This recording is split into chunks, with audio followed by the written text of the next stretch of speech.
First of all అంటే విజయ వారి సంస్థలో ఫస్ట్ సినిమా తర్వాత నటించకపోవడానికి కారణం ఏంటండి?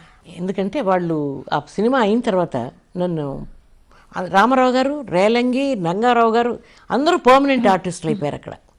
మంత్లీ పేమెంట్ మీద వాళ్ళందరూ హుక్అప్ అయిపోయారు అక్కడ. ఆ కమిట్మెంట్ నాకు ఇష్టం లేదు. నేను ఎక్కువసేపు నన్ను ఎవరైనా గదిలో పెట్టి తాళం వేస్తే నాకు క్లస్ట్రోఫోబియా వచ్చేస్తుంది. అలాంటి దాన్ని నేను ఒక కంపెనీకి, ఒక సంస్థకి 3 ఏళ్లకో 5 ఏళ్లకో నేను కాంట్రాక్ట్ రాసి ఇంకెక్కడ బయట యాక్ట్ చేయకూడదు అన్న రూల్ పట్టుకొచ్చారు వాళ్ళు. I said no, that's not my aim of life. నేను నా డెసిషన్ కరెక్ట్. నేను అలా చేస్తుంటే మాత్రం immediate next Tamil picture was a great picture from modern theatres. అలాగే వాసన్ గారి సినిమా నెక్స్ట్ది అలాగా చాలా వచ్చాయి.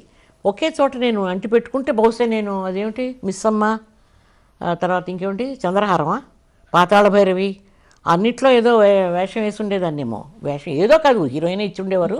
ఆ హీరోయినే సైన్ చేయించుకుంటామని చెప్పారు. నా లిమిటేషన్స్ నాకు తెలుసమ్మా. నేను పౌరాణికాలకి, మైథాలజీ సినిమాలకి అంత ఒప్పదు. ఎందుకంటే ఒక అన్యాచురాలిటీ ఫీల్ అవుతాను. నన్ను ఎవరైనా ఓ డ్యాన్స్ మూమెంట్ చేయమంటే, ఏమండి రియల్ లైఫ్లో డ్యాన్స్ చేస్తామా, మీరు ఇంకా ఆ సీన్ ఎవరి మీద పెట్టి నాకు డైలాగ్ ఇవ్వండి అని బతిమలుకునేదాన్ని నేను. అందుకని నేను కమిట్మెంట్ వద్దనుకున్నాను.